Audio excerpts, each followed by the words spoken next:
few weeks now, this topic has been brewing on the inside, and I've just been thinking on it and what I really want to say about it. But I really wanted to do a live on family because it's a really, really important discussion. And if you don't know, I am the oldest out of four, and all of my siblings have July birthdays except for yours truly because had to be different, okay? December babies are where it's at. But, anyways, all my siblings are July babies. So, this month is always very busy. I mean, in addition to my three siblings, we also have some more July birthdays in the family. But yeah, so like my sister's birthday comes first, and then my brother, who's 18 months apart from me, his birthday comes up next, and then my baby brother, his birthday is the last one. So literally, like in July, we got a birthday like every single week, pretty much. And side note, when I found out that I was pregnant, my daughter's due date was close to the end of the month, and I was like, yeah, because I've heard things, about that first time that you have a kid, they come late. I was like, no, we don't need no more July babies. This is going to be a June baby. So my daughter is a June baby because we didn't need no more July babies. But, anyways, this whole topic really was inspired because earlier this month, I went to Disney for my sister's 21st birthday, and it was a big family trip. My parents, all my siblings, my brother. So we're all in Florida, but my brother is different. He's in California. So he flew in, and then my little sister's best friend, who's at this point pretty much part of the family, also flew in from Jersey. And so it was my parents, all my siblings, and my daughter, and we all went to Disney.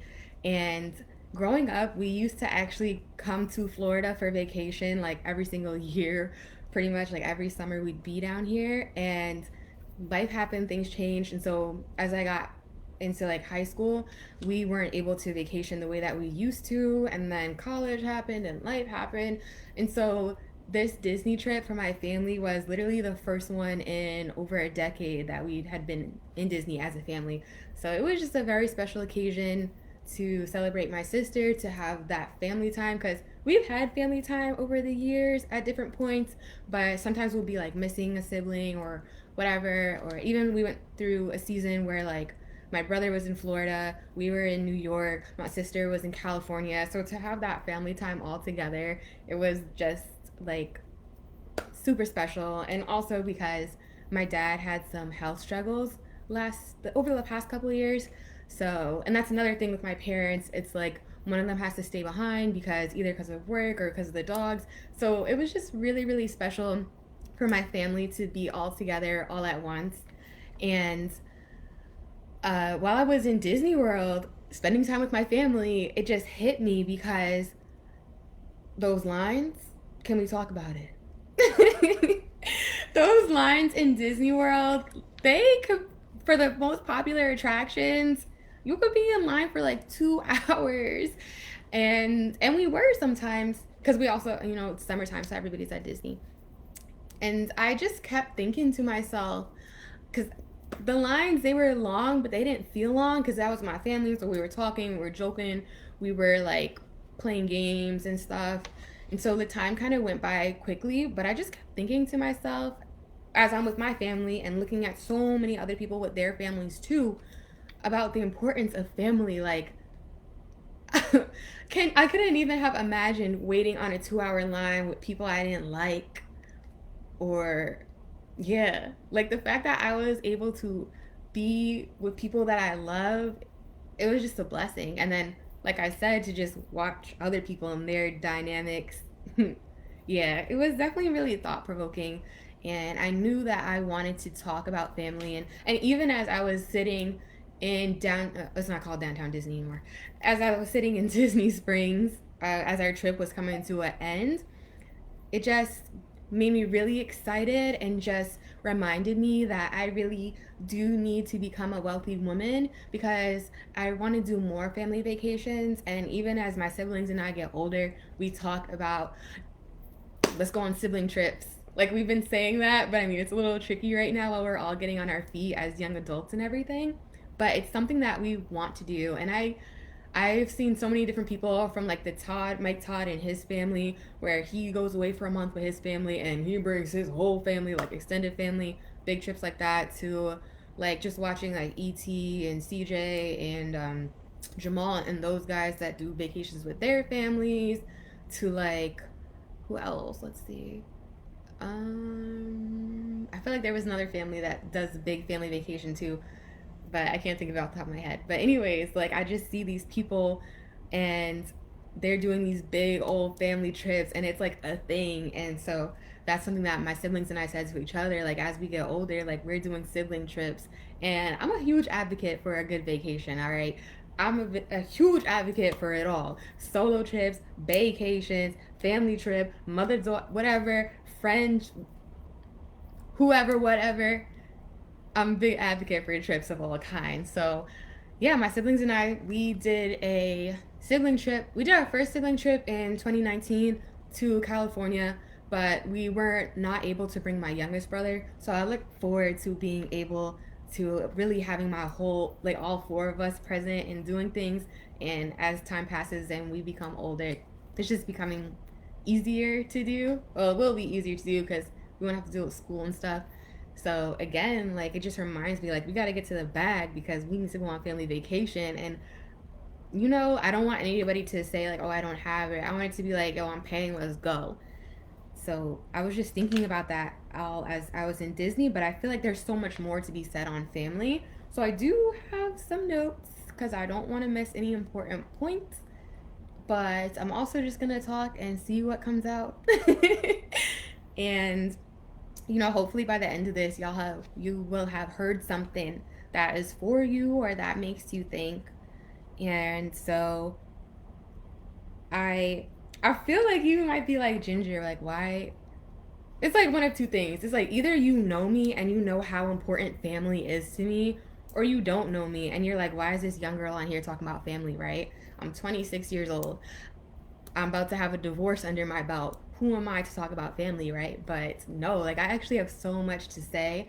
And I do feel like as a 26-year-old, I really wanted to talk about family because I'm at this age. I mean, I already have my daughter, but if you're around my age or thinking about starting a family, I feel like this is such an important discussion because you where you grow up, you can't choose where you grow up, you can't choose who your parents are, but as you get older, you can start to take accountability and start to imagine and dream about and plan about, all right, this is what I grew up with. I didn't like this. I'm not allowing this. This is how my family will look. These are the values I'm going to instill. These are the traditions I'm going to create.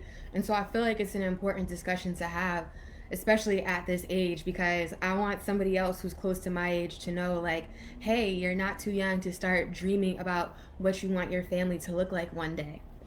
So, where do we want to start here? Y'all bear with me because my notes are very scattered tonight, but we're going to talk about everything we need to talk about. So, my parents have been married. This year will be 30 years in November. 30 years of marriage for my parents. My parents got married in 1993, and then they had me later in 1996, 3 years later. And this past weekend, I was in Atlanta, Georgia for an event with entrepreneurs, speakers, consultants, authors, and I've been in rooms like this before, and I think that one second, y'all, let me put this on do not disturb so we're uninterrupted. All right. When you're in rooms like that, well, I'll just be straight up and say, like, when you're in a room with a lot of black people, I think there's still some generational trauma that we're still healing from as a people. And so, one way that manifests is you get a lot of, like, my dad wasn't there for me, my mom was on drugs, my grandmother raised me, etc. And I mean, that's people's story. It is what it is, right? But that's not my story. By the grace of God, to the glory of God, I grew up in a healthy two-parent household. To this day, I catch my parents like kissing and cuddling. I've never seen my parents argue The one time I could think of seeing my parents argue, it was because like my dad loves the dollar store, and he was talking about getting some steak from there, and my mom called it cheap, and then it was this whole thing. How it's not cheap, it's inexpensive. I don't even know if I can call it an argument. I've never seen my parents argue, and so I come from like this beautiful home, and for so many years I was just like kind of numb to it. I didn't really fully appreciate it because I was so close to it. But now that I'm older and I have my daughter and everything, and what I've been through, I'm able to see like, oh my gosh, the heritage, the legacy of family and faith that has been created by my parents is so rich. um so shout out to them for that. And if you, I mean, I think I'm pretty open about this, but like I really want to be somebody's wife. I've always wanted to be married, and I can remember even since I was in, I can remember all the way back to kindergarten. I don't really remember preschool as much, but I know like I was up in kindergarten with a crush on everybody. Okay, every male in my class, I had a crush. You know, I like this one because they had that. I like this one because they did this. Literally, it was like one thing I like about you. I got a crush on you as a girl in kindergarten. Don't ask me why. I don't know. Anyways, just my 4 year old mind. But I've always desired love, and so I don't know if that's necessarily because I like looked at my parents' marriage and was like, oh, I want to be like them. But I know that it's because I grew up in a safe space of my parents' home with their healthy relationship that it allowed me to have that desire at a very young age for marriage. And I forgot where I was going with this, but anyways, yeah, I just grew up really young in a like with the legacy of faith and family, and with that, it involved things like family dinners, family outings. I already mentioned how we would always go on family vacations. And side note, if you don't know, family dinners, look up the statistics and the research on family dinners. I think I haven't looked it up recently, but just having family dinner once a week, very powerful, very powerful. Just by sitting down to have dinner as a family, you're going to prevent a lot of things, like bad things, from happening to your kids or within your family. So I don't want to give you guys like false information. That's why I'm not getting more specific, but look up the research on what it does when a family sits down together for dinner. So powerful. And so growing up, I had a stay-at-home mom, and we definitely had family dinners a lot. And okay, I remember I was going with my original point. I wanted to talk about unconditional love really quickly because growing up as a girl in a healthy home, seeing two parents with a healthy marriage, and growing up with three siblings, I realized that and to this day, I know that I am capable of loving another human being well because of the way that I love my family. I've seen forgiveness in my family. And so, because of that, I've always known that I will be able to love a man well because I will be able to forgive him. I will not stay mad at him. I will know how to move forward because I've had the practice growing up as a girl within my family. Yeah, we have disagreements. Yeah, we have arguments. Yeah, we have had petty little fights growing up. Who doesn't? But it never lingered. It never caused bad blood. Like to this day, when I hear people say like, oh, I'm not on good terms with my brother. Oh, I don't talk to my brother. Me and my sister, I can't relate. And I pray to God that I can never relate to that because I love my siblings. There's nothing I wouldn't do for them. I'll never stay mad at them, And like, I say by the grace of God because it's very easy to look at other people and say, I'll never be like that. But life has a way of humbling people. So that's why I say by the grace of God, I cannot relate to those sentiments. And I hope to never have that fractured relationship with my siblings. And I just pray. All I can do is pray and do my part. So my family is where I learned first as a girl about unconditional love. And I think that is linked to my desire for romantic love. So it all started in my family. And what else? Okay, so I did want to address one thing that I think my parents have done really well with is that even though, so 3 out of 4 of us are adults now. I think my family has always created this culture of like, you will always be welcome home, but we also fully expect you to go out and do your own thing. And that has created such a safe space for me and my siblings.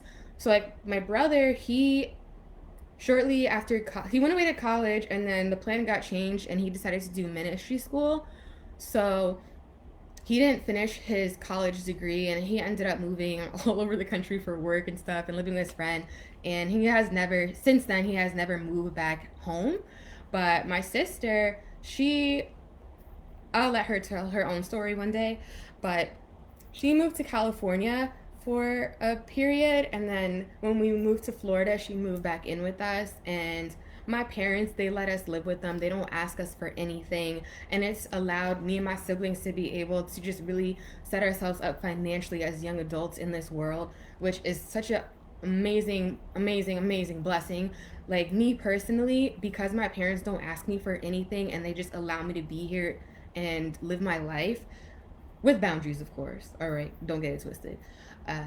So out of college, working as a brand new nurse in New York City, I was making just under 6 figures. And because my parents didn't ask me for anything, and because I'm all about my money, I was able to save up thousands of dollars very quickly. And so I graduated. I started my nursing career in 2018. And then in 2019, I started the process of home buying. And in January of 2020, I bought my own home at the age of 23 because I had the funds saved up because I had been living with my parents, and it was a safe space for me to live with my parents. Because your environment is very important. I'm not going to get on here and be like, oh, live with your parents, save money, if you know darn well that living with your parents is toxic for you. You know, you have to take what applies to you. And I never want to give blanket advice because I understand that family is a very difficult topic. Family is not one size fits all, and family gets complicated. So don't think that I'm on here, family, love, and not aware of some people's realities. So I want to shout out my parents for creating a safe space for me and my siblings in that way. And so I have to share my own experience with you guys because I really want to help somebody. And so, like I said, at the age, I've always wanted to be somebody's wife. I've always known that I have a crazy capacity to love, and I have a huge heart, right? So I just thought, growing up, I had it all planned. I had my life plan. I had everything. I had my wedding plan. All right, I just needed a man. Any man who was a willing participant, he would do. That was my mentality. Like, it's all done. Just gotta squeeze the man in there. And that is so wrong. Let me tell you. At the time, it seemed like okay. Up to my young, naive mind, it seemed okay. But now I know it's, let's talk about them values, okay? So that's what I grew up thinking. And because I had that thinking and that innate desire to want to be a helpmate, to want to help and fix and build, I just thought that I could take any old man and love him well, and that would be enough. But love is not enough. There's so much more: respect, values, integrity, character, all that good stuff that we're gonna get into. So stay tuned. Anyways, not tonight, but stay tuned. Um, so I got into a relationship with a broken individual, but I thought I can see the good in anybody, right? And so I got into a relationship with he would become my daughter's father and my first husband. And let me also add in that he came from a very broken home. And I just also want to say that, like, when I share about my daughter's father, it's not to bash him or throw dirt on him. It's so that you can understand. I want to paint the picture for you guys, but in a respectful way. And again, his story is his story, and he's the only one who could really tell it. But I'm just going to share the details so you have context when I talk. So anyways, I got into a relationship with this individual who comes from brokenness, who comes from deep-rooted trauma, who had 2 kids from a previous relationship with another woman. But at the time, I because of my heart, I saw it as, yeah, you've been through a lot, but look at you, you're still here, you're still standing, you're doing pretty good by my standards at the time, right? Because he had several jobs, he had his own car. uh I never dated a guy with his own car before, so this was an upgrade, okay? And the fact that he had two kids didn't bother me because he seemed to be all about his kids, and they were with the same woman, and I got to meet her in our dating process. I got to meet the children in our dating process, and I knew that I always wanted to be a mother anyways, and I had a really big heart, so I felt that my love would just extend to his children because of that. This is my thought process because I know differently now. Um, so, anyways, you take somebody, you take me who comes from a strong line. I wouldn't even say line because, like, I'm not gonna say that there's no brokenness in my family, but within my immediate family unit is pretty solid by the grace of God. So you take somebody who's coming from a two-parent household who grew up in love, and you pair it with somebody who grew up in trauma, who grew up in pain, and you put that together, and it's hard. I won't say it's impossible because I know there's people who have been able to make it work, but it takes two people to make it work. And I didn't have two people making it work. And so it was very much out of alignment.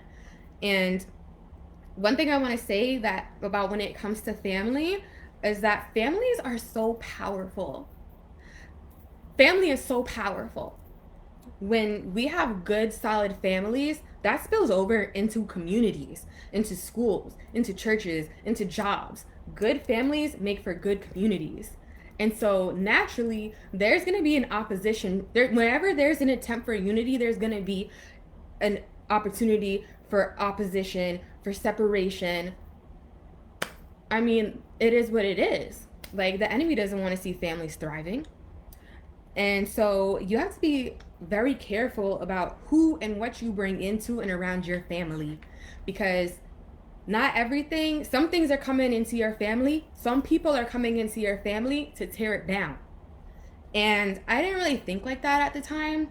So I get into a relationship with this individual who does not share the same values as family that I have. And the classic trait in abusive relationships is that the abuser will try to isolate their victim to get them alone, because there's certain things that won't fly in community.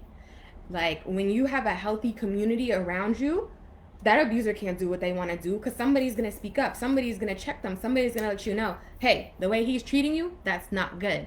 And I will say that I did have those things. I did have people around me that are like, why are you with this guy? I don't think this is it. He's not good for you. This is not it. But I chose to ignore them and do what I wanted to do because I was trying to prove a point, which that's the best space to operate out of. Anyways, long story short, I did end up isolated with my abuser because I left home and I moved in with him. And so because of that, being around him, because there was not an alignment in the values, certain things that were normal about my family or that I understood about my family, he was like constantly making little comments and things. When my family didn't welcome him with open arms, he started to pick my family apart. And to be honest with you, my family is one of the big reasons. My family and my daughter is what brought me out of abuse, because, like I said, and I'm going to continue to say, I come from a strong family. People who really know my family, people love us. I don't know how else to say it, right? Like, I mean, if you really get to know all of my family and the type of people that we are, people speak so highly of my family. And, if one person says something different to what you're hearing, okay, so let me say it like this. If everybody is saying, I love your family, you guys are amazing, you guys are solid, you guys are leaders, I love your family, and one person says, your family's a mess, who am I more likely to believe? The many or the one? And so, me growing up knowing what people have said about my family, when my abuser tried to talk different about my family, because abusers will try to twist your perception of reality. When he tried to do that to me, something said, I don't know. because I hear what everybody else is saying about my family and I hear what you're saying about my family and it's not lining up. So I think that's you. I don't think that's them. And even after I had my daughter, my I really believe that if I was alone with my daughter's family, I would have went into with my daughter's father. If I was alone with my daughter's father, I would have been into a really bad depression because I didn't it was just such a toxic environment. I didn't have the proper support. But thankfully my family was right there after I had my daughter and they were able to crack a smile out of me and support me. And I really believe that if not for my family, I would have been depressed real bad after I had my daughter. So anyways, you got to be careful what you bring into and around your family because not everybody's trying to see y'all win. Not everybody's trying to see you guys united. And so back to me and my daughter's father, right? When like I said, he comes from brokenness and pain. I come from love and wholeness. And the two, it's a very difficult match if the two people are not on the same page with similar values. And so we did our premarital counseling, but we never finished it. We just went and got married. And so the values, we started the discussion around values, but we never finished it. And of course, like, who doesn't want a family, right? It's easy to say, but just like marriage, a solid family also takes work. And so we attempted it, but it was just very difficult because the two boys that my daughter's father had already had, they were raised a certain way and they were used to certain things. And so when they would come to our house or, to my house at the time, me and my, at the time, husband's house, there was a certain way that I wanted to do things that I saw growing up. So, for example, I grew up eating balanced meals. I grew up eating my vegetables. These boys grew up eating ramen. And there's nothing wrong with ramen. We all love ramen. That's a staple right there. But just to like give a small example of the difficulties. So these boys are used to eating ramen. You come into my house, I'm cooking a whole meal, right? We got the side, the protein, the vegetables, and they're only eating like one thing because they never seen anybody cook like that. And then they're looking to their father to set the example. And depending on his mood, depending on how he's feeling that day, he's either gonna be like, yeah, let's try these vegetables, or like, nah, just eat what you want to eat. And it's very hard to raise a family if you and your partner are not on the same page. Yeah. And I also want to touch on the way that the husband and wife, mother and father, however you want to call it, the leaders of the family talk to each other in front of the children. It's a very big deal. Like I said, I had never seen my parents argue in my whole life, really. And so then to come into this relationship where I'm trying to build my own home and these kids' father is cursing at me in front of them, it just sets a bad example. And it was one thing for the boys to see that, but when my daughter came, it really flipped the switch for me. Like, oh no, you're not about to see your daddy treat me like this. And yeah, I'm not even going to get into my physical incidents of domestic violence, which one of the children unfortunately did witness. And I don't even think that was his first time seeing domestic violence with his father, which breaks my heart. But your kids are watching. You're setting a standard. And so what is that standard? What are you teaching your kids that this is normal? This is how it's supposed to be. The things that were being normalized in my household with my daughter's father, I refuse to normalize abuse. I will never normalize abuse. I will never normalize disrespect or mistreatment. And so I had to remove myself from that situation. So it's just things to think about when you're getting in relationship with somebody. I know with me and my daughter's father, when we were attempting to make our own family, one of the things, okay, so like I've said, I was the one in the relationship with the better vision for family because I had seen it done growing up.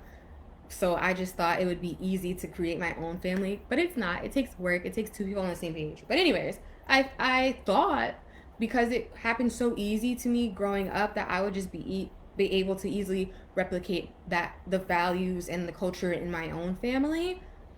But the problem, because I'm very much traditional in my beliefs when it comes to family, so I believe that God is at the top The husband is the head, the wife comes underneath that, and then the children.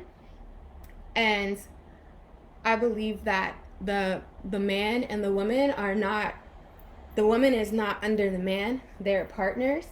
They're partners. They're partners. Different strengths, different gifts, different abilities. They're partners. Nobody's better than the other. They work together. They're a team. The head cannot turn without the neck. And so ideally the wife is supposed to submit to the husband, which is another discussion. And people have had that a lot. I don't know, is that still a thing? Y'all still need us to talk about that? Anyways, the wife is supposed to submit to the husband, but there is times where the wife will come and take the lead. But for the wife to properly come and take the lead, that requires humility on the part of the man. And I tried, right? I tried to tell my at the time husband, this is how I grew up. I think this will be good. This is how I'd like to raise our family. But for him to be on the same page, it takes a level of humility. And humility is beautiful. It sounds easy, but pride is the devil. Shout out J. Cole. Pride is the devil. I've seen pride ruin so many relationships. And I really believe that my marriage, yes, there was abuse, but I believe a big part of why it crumbled is because of pride. And so I'm there telling my at the time husband, I want to do this with our family. I want it to look like this. I want us to do this. And he is saying, yeah, let's do it. But when push comes to shove, when it's time to do it, he's not on the same page. We're butting heads. We're arguing. Petty things are happening. There's disagreements. There's misalignment. It's not working. And so I learned, because another thing is that when I went into my marriage, when I went into the relationship with my daughter's father, I thought that, so because everybody was telling me, this ain't it, he's not the one, don't marry him. Everybody was telling me that, right? But what was social media telling me? Social media was telling me, nah, we Bonnie and Clyde. It's us against the world. We don't need nobody. It's just me and my baby. We ride or die, right? That's what I'm seeing on social media. And so when it came time to enter this relationship, I chose to cut off community and isolate myself because it wasn't Bonnie and Clyde. We don't need nobody. And I've learned that that's not, that doesn't work for everybody. It doesn't work like that. I thank God for these lessons, man. It was not fun at the time, but I'm able to speak to y'all freely now. So, anyways, yeah. If I could go back now to my younger self who thought, like, oh, me and him against the world, I would tell her, that's cute, but that doesn't apply to you because you value family. You really think you're about to cut your family off for this man? And I will tell you that's been a big part of my healing process after this relationship, because I only needed to end up in an abusive relationship once, okay? Once and never again. And so I had a lot of work to do in the aftermath to make sure that I never ended up in that situation again. And I had to be honest with myself and tell myself, like, girl, you love your family. Your family is everything to you. You can't be with somebody who doesn't think the same. And a lot of times growing up as a girl, I put men or boys over my family a lot. And one promise that I've made to myself moving forward is that I will never put a man over my family ever again. Because my family has always been there for me. And these men, where they at? Where they at? I'm single right now. Where they at? You know, like one story that breaks my heart is that when I graduated high school, I was involved with this guy at the time, and that was a little hot mess situation to say the least. But he did show up to my high school graduation, and so after graduation was over, everybody's going to their family and friends and taking pictures. I was with homeboy and whoever drove him to the graduation. Anyways, I was with him, and my family was waiting for me to take pictures on that night, and the pictures never happened because I was too busy entertaining this no good boy. And that really breaks my heart because now that I'm older, I really wish I had pictures from my high school graduation with my family, but I missed the opportunity because my focus was on other things. I was distracted. So now moving forward, I told myself I'll never put anybody before my family because my family has been there for me time and time again, and I have to honor them. So I now know that my value for family is a real thing, and I have to live my life in a way that represents it. And also, family has been redefined for me now as a single mother. I never wanted to be a single mother. That's not anything I saw growing up. Um, in my own home, I saw my grandmother as a single mom raise all my cousins because my aunt wasn't there and my grandfather decided to leave her. So I knew that it is possible. That was just my personal example among countless others. I knew it was possible to be a strong single woman raising children. I knew it was possible because I've seen it time and time again. But that's not the reality I wanted for myself. I wanted a healthy two-parent home. And let me also just say that when I talk about a two-parent home, people are quick to say, oh, well, because you can tell a lot about somebody by how they talk about family. And people are quick, when I talk about a two-parent home, people are really quick to say, oh, well, just because it's a two-parent home doesn't mean that it's healthy. I know. That's why I left my daughter's husband. Because I wasn't about to have a two-parent household, and some two-parent households are more broken than single homes. Trust me, I know. So don't get it twisted. But yeah, like I know from now on, because my values for family are what they are moving forward, because I'm very much open to love, I'm very much still hoping to remarry and have more kids. That's still my dream to this day. What happened to me didn't change that. I still want to be somebody's wife. I still want to be somebody's mother. I mean, I am somebody's mother, but more people's mother. And so I know that I have to do things differently when it comes to relationships and family and moving forward, because to do the same thing over again and expect different results is a definition of insanity. And not only that, but when I left my abusive marriage, when I left my daughter's father, it really opened my eyes to the spiritual aspect of relationships that I was downplaying, which is a conversation I'm going to have another time. But anyways, yeah, let me tell you something. Relationships are very much spiritual. Uh, you could get into a relationship and you're thinking like, oh my gosh, this is the one. I'm so happy. Like, this is great. And the devil is sitting back, feet kicked up, talking about, got him. I don't even have to worry about setting up nothing because that relationship is going to take them out. Relationships are very powerful. You can't just be with anybody. And so after my daughter's father, I had a lot of work to do, a lot of self-assessment, because I'm not ending up in the same place again. When I left my daughter's father, God told me, I chose you to break the cycle. So I had to identify what was the cycle. How did I keep ending up with the same men in different faces, going round and round in a circle of madness? I had to cut that off. I'm breaking the cycle. I'm a cycle breaker. And so part of that was I had to look at my values, because the truth is that I have actually taken the time to sit down and assess my values and write them down and order them and structure them. I took the time to do that. But I set the boundaries, I set my standard, but when it came to getting into relationship, I did not honor my boundaries. I did not honor my standard. And I just went with my feelings. I'm in love. He chooses me. We doing this, Bonnie and Clyde. Like, I'm a big girl now. I don't need nobody. My standards, my values, they went out the window. And I settled so bad. If I had a list of 13 values, this man had 3. I settled so bad. And so when I got out of the relationship, I had to revisit that list of what I said I want in a husband, revisit that list of who I said my values are, because your values dictate how you live your life. Your values are a representative of your beliefs, and your values are going to influence how you show up in the world.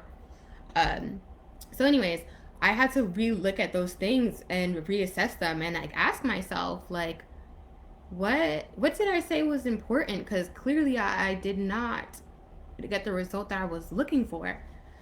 And so now, like I've said, going forward, I know better than to dishonor my values and my boundaries. They're non-negotiables because they protect me, because they make sure that I get the desired result. And so I just really wanted to talk about family and all that, because family is so important. Family is so powerful. And I wanted to encourage somebody because, you know, that's what I'm all about. If I'm talking, somebody's getting encouraged. And so let me just, before I close out, let me make sure I didn't miss anything. Yeah, I said it all. Okay, so in closing, I just wanted to reiterate that family matters, all right? Don't let anybody tell you different. And if you came from a broken family and you don't know what good family looks like, I want to encourage you to create your own. Don't stifle or muffle that desire for family because God loves family. He moves so powerfully through family. And so if you have a desire for family, I need you to honor that. I need you to find people who have solid families and spend time around them. Every good family I know, like I said, not just anybody could come in, you know, not just anybody could come around. You can't let everybody in your house. But if you're a good person with a good heart, I guarantee you some family's gonna let you hang out with them. And I encourage you to get around a solid family. Watch how the husband and wife treat each other. Watch how the mother interacts with her children. Watch how the father like spends time with his children, how he treats his wife, the type of man that he is. Take note of all these things. When you see things that you like, take notes of them so that in due time you will be able to recreate them.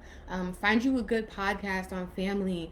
Find some dope families on social media. And I mean, I know social media, you know, everything looks pretty on here, but you can still find some things to aspire to. So, you know, and I have to say, like, family, yes, you're born into a family, but you also have the opportunity to create your own. So don't forget that. And, you know, just choose wisely. If you're like me and you're desiring marriage and family one day, find somebody who values those things too. And have very deep, honest, transparent conversations. And walk away sooner than later if you need to.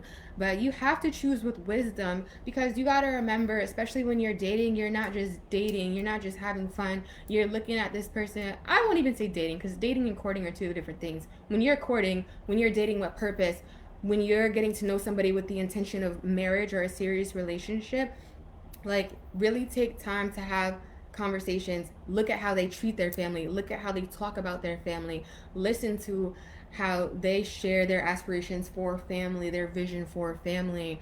Like, because you're not just dating somebody, you're looking at your potential purpose partner, you're looking at your potential husband, you're looking, so ladies, if you're looking at a man, you're looking at your potential priest, protector, and provider. So you can't just look at it as, oh yeah, he cute, we're gonna get married and have babies and live a happy life. No, like I need you to really take this thing seriously because it's that deep.